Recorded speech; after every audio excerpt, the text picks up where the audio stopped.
Vincent van Gogh, the world's most iconic painter. He decided to become a painter at the age of 27 and passed away at 37, just 10 years.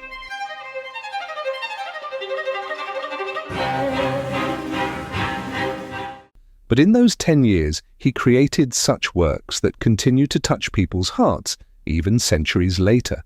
So who was Vincent van Gogh? Vincent was born on March 30th, 1853, in a small and quiet Dutch town. At first, his life seemed completely ordinary. His father was an ordinary pastor. His mother was a conservative, religious woman who had been interested in painting in her youth. Vincent had 5 siblings born after him, and as the eldest child, he was expected to behave more maturely. But Vincent was never like ordinary children. He would wander alone in nature for hours, looking at trees, watching the movement of clouds, noticing the smallest details that others didn't even pay attention to. The people around him thought he was a withdrawn and strange child. It was as if the world looked different to him than it did to others, and this difference would later become both his greatest strength and his greatest curse. Years passed, and when Vincent turned 11, his family sent him to a boarding school in the city of Zevenbergen. Vincent, who was attached to his home, his family, and the natural environment he was accustomed to, felt extremely lonely and alienated at school. So much so that Van Gogh would hardly mention these years in the letters he wrote later. In 1866, when Vincent was 13 years old, he was accepted into the King Willem II Middle School in Tilburg. This school was more prestigious than the other one and would help Vincent's art improve in the future. In fact, his art teacher was none other than the famous artist Constant Huysmans. Huysmans taught his students to draw by carefully observing objects and nature. A few paintings from this period by Van Gogh show that he had a strong observational skill at an early age. However, Vincent would not stay at this school for long. When he turned 15, Van Gogh suddenly left school and returned to his family. There is no definitive proof as to why he left school, but according to most historians, it was related to his family's financial circumstances. Just think, even today, there are people among us who cannot get the education they want for financial reasons. It's hard to even imagine that period. However, the world smiled upon Vincent, and at the age of 16, with his uncle's help, he began working as an apprentice at an art gallery company. He would spend the next 4 years of his life there. Vincent had the opportunity to learn how artworks were sold, how the art market functioned, and about different art movements. He was quite enthusiastic about his work at the beginning. He visited museums and exhibitions and read art books. This period is considered the first period in which his interest in art developed systematically. When he turned 20, Vincent was sent by the company to its London branch. At first, this assignment was an important career opportunity for him. While in London, he continued visiting art galleries and worked to better understand British art. The letters he wrote to his family during this period reveal how much he was influenced by city life. However, over time, Vincent became dissatisfied with his job. This was because he was more concerned with commercial pressures than working directly with artists or customers. As you might imagine, this was not Vincent's dream. Consequently, his mental state deteriorated. But it didn't stop there, and an event occurred that caused Vincent to withdraw even further into himself. He fell in love. Yes, Vincent had fallen in love with a young woman named Eugénie Loyer, the daughter of the owner of the house where he was staying in London. He had previously been interested in his cousin Caroline, but she had rejected him. This was his first disappointment, and it hadn't had such a profound effect on him. However, Eugénie Loyer's rejection of Vincent affected him deeply, and after this incident he began to withdraw more and more. His interest in his work diminished, and he entered a difficult period mentally. But he didn't know that what he was about to experience was still ahead of him. Vincent spent many years searching for meaning in his life through religion and helping others. He initially wanted to study theology in the Netherlands. However, he was not successful in his academic studies and failed the entrance exams. Despite this, he did not give up. He sought different ways to serve in religious work. Thus, in 1878, he was sent as a volunteer missionary to Borinage, a very poor mining region in Belgium. Conditions there were extremely harsh. Miners worked in heavy and dangerous conditions, yet lived in great poverty. Seeing the suffering of all these people had an even worse effect on Van Gogh's psychology, as he took on the pain of others as his own. While working here, Van Gogh did not just preach. He distributed his own clothes, money and belongings to the poor, even leaving his more comfortable home to live in a small, neglected hut like the miners. He gave food to families who were going hungry, cared for the sick and helped injured workers. As you can see, Van Gogh had a very pure heart, which caused him to suffer even more. His brother Theo van Gogh was his greatest supporter during this period. Theo constantly supported Vincent both financially and emotionally. However, this would not continue. The church leadership found his behavior excessive, believing that clergymen should maintain a certain dignity and distance. Therefore, they removed Van Gogh from his missionary duties on the grounds that he was unsuitable for the position. This event was a major turning point in his life. But Vincent never wanted to stop helping people. So he began searching for new ways to do so and thought he could achieve this through painting. And finally, at the age of 27, he decided to become a painter.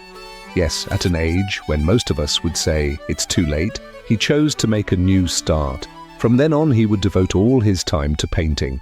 He first turned to depicting the lives of miners and peasants and the hardships they endured through his paintings. He began by drawing coal miners, poor peasants, and scenes from daily life. He worked constantly, producing new paintings. He devoted all his time to this. Among the works he produced during this period are paintings such as Peasants Planting Potatoes, The Potato Eaters, and Peasant Woman Digging Up Potatoes. However, the most famous of these is The Potato Eaters. The painting depicts a poor peasant family sitting around a table in a small, dark room. The 5 members of the family are eating only potatoes for their evening meal. There is a dim lamp in the middle of the table, which is the only source of light in the room. This dim light reinforces both the poverty of the setting and the emotional atmosphere of the scene. Van Gogh particularly drew attention to the people's hands in this work. The peasants' rough, calloused and tired hands tell the story of how they grew the potatoes themselves. Van Gogh actually wanted to emphasize the following with this painting. These people earned the food on their table through hard work. The facial expressions in the painting are also very important. The figures do not conform to the classical ideal of beauty. Their faces appear harsh, bony, and weary. Van Gogh did this deliberately. He wanted to show that the lives of peasants were not romantic, but realistic and full of hardship. To him, these people represented a simple and honest way of life. When painting the picture, Van Gogh preferred dark brown, greenish, and earthy tones. These colors symbolize both the soil and the harsh living conditions of the peasants. He deliberately avoided bright and vivid colors because he wanted the atmosphere of the painting to be harsh and realistic. When Van Gogh completed the painting, he believed it to be one of his best works. In letters to his brother Theo, he stated that the painting's purpose was to show the peasants' lives honestly and sincerely. However, when the work first appeared, it did not receive very positive reactions from art circles. Many found the figures crude and dark. Despite this, Van Gogh continued to be proud of this work. Today, The Potato Eaters is considered one of the most important turning points in Van Gogh's artistic journey. This work clearly demonstrates his deep empathy for people and his belief in art's power to reflect social realities. Now let's return to Van Gogh's life. As always, Van Gogh's greatest supporter was his brother Theo van Gogh, who provided him with significant support both financially and with advice regarding his art. Van Gogh corresponded constantly with Theo, sending him sketches of his paintings and seeking his opinions. Meanwhile, a new woman named Sienne Hoornik entered Van Gogh's life during these years. Sienne was pregnant with another man's child, poor, and struggling with alcoholism. Despite this, Van Gogh loved her and wanted to help her. Therefore, they lived together for a while. He even used Sienne as a model in many of his drawings. However, this relationship was absolutely not accepted by Van Gogh's family. His family believed that this relationship would make Vincent's life even more difficult.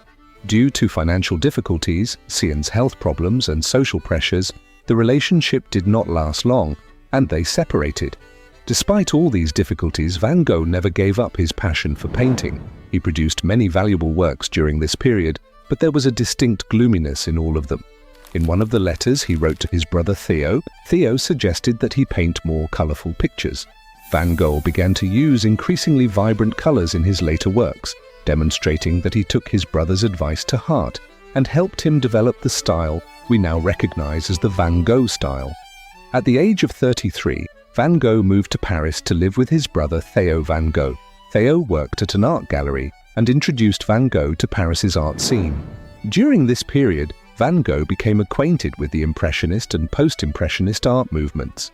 He began to use increasingly brighter and more vivid colors. His brushstrokes became freer and more dynamic. Furthermore, with the arrival of Japanese art in the West, Van Gogh began to incorporate Japanese art into his paintings. He was fascinated by the vivid colors and masterful techniques of Japanese painters, so much so that he reinterpreted some Japanese works in his own style. For example, he adapted Hiroshige's famous prints to his own style in terms of color and technique. Seeing the value the Japanese placed on nature also influenced him, as Van Gogh loved to incorporate the beauty of nature into his works. However, despite all this, life in Paris was difficult for Van Gogh. City life, the intense social environment, and especially alcohol consumption were increasingly negatively affecting his already fragile mental health. Consequently, in 1888, at the age of 35, Van Gogh moved to the town of Arles in the south of France. He was now in a calmer, sunnier, and more inspiring environment. This period became one of the most productive times of his artistic career. In just a few months, he produced hundreds of paintings and drawings. He practically woke up with art and went to sleep with art. While exploring themes of sun, nature, and rural life in his paintings, he used much more vivid shades of yellow, orange, and blue. As you might expect, Van Gogh's psychological state gradually improved during this period, at least for a while. Let's examine his work, The Night Café, from this period. When depicting this café in Arles, Van Gogh avoided a realistic image, focusing more on feelings. The first thing that catches the eye is the distorted perspective of the painting. It's as if the ground is slipping away from under your feet and the room is pulling you in. The contrast between the blood red on the walls and the poisonous green on the ceiling deliberately creates visual tension and unease in the viewer. The drunks dozing around the tables and the lonely figures in the corners symbolize the sorrowful and hopeless side of nightlife at that time. In Van Gogh's words, this is a refuge where a person can destroy themselves and possibly go mad. The white-clad cafe owner at the center stands like a soulless guard in the midst of this chaotic and smoky atmosphere. Van Gogh aimed to establish a shared studio for artists in Arles. To this end, he first invited his artist friend Paul Gauguin to Arles. Gauguin arrived in Arles in October 1888, and they began living together. Gauguin was much more knowledgeable than Van Gogh, therefore Van Gogh tried to learn more about art from him. During this period, Van Gogh began to paint more sunflowers, self-portraits, and nature scenes. Gauguin even painted a picture of Van Gogh painting sunflowers. If you think they were good friends based on this, you are mistaken. Gauguin had a completely different personality from Van Gogh. He was more disciplined and controlled. Van Gogh, on the other hand, was emotional and sensitive. Therefore, the arguments between them were increasing. After the biggest of these arguments, Van Gogh suffered a severe mental breakdown and cut off part of his ear with a razor. He was taken to the hospital after the incident and received short-term treatment. This incident is considered one of the most serious symptoms of Van Gogh's psychological illness.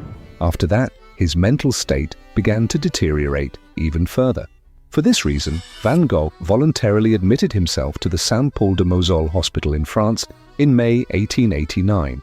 During this period, he experienced hallucinations, paranoid episodes, and periods of depression and confusion. However, he never stopped painting. During the year he spent in the hospital, he produced approximately 150 oil paintings and over 100 drawings and sketches. It was as if he was healing through painting. His brother Theo Van Gogh also provided him with financial and emotional support, as he always had. During this period, he painted landscapes, the sky, and the olive trees around him. Indeed, the hospital was not a gloomy place as we might imagine. It was surrounded by olive trees and flowery fields. Van Gogh was even given a separate room so he could paint. Some of his most famous paintings, the Starry Night, olive trees, cypress trees, and wheat field, were created during this period. One of his most impressive works, the Starry Night, reflected both Van Gogh's admiration for the night sky and the storms in his mind. The spinning stars, moving clouds, and bright moon show how powerful his imagination was. Finally, after a year, he was discharged from the hospital in May 1890 and moved to the town of Auvers-sur-Oise in France. Here, he began living under the supervision of a doctor. In the first few months, his mood improved somewhat, and he began to show remarkable productivity, painting almost every day. As we all know, Vincent van Gogh was always a very hard-working and productive artist. However, his psychological distress never left him alone. Finally, unable to bear it any longer, he shot himself in the chest while walking in a field on July 27, 1890. He returned home wounded and began to lose a significant amount of blood due to the bullet in his chest. His brother Theo van Gogh realized what had happened and tried to get to him immediately. However, by the time Theo arrived at the scene, Van Gogh was in critical condition. With 19th century medical capabilities, such a chest wound was unfortunately untreatable. The blood loss and internal organ damage were fatal. According to historical records and Theo's letters, although his consciousness was sometimes clouded in his final days, he was able to use clear expressions. One of these was, "My body is mine, and I am free to do what I want with it." And on July 29, 1890, after 2 days of pain and severe injury, Vincent van Gogh, aged 37, sadly passed away. Van Gogh sold only a few paintings during his lifetime. After his death, his works came to be recognized as some of the most valuable and influential in art history. His life is seen as an unforgettable example of creating and searching for meaning despite pain and hardship. We've come to the end of this video. If you want to discover the life stories, artistic journeys, and masterpieces of famous painters, artists, and sculptors, be sure to check out the other artist biography videos on my channel.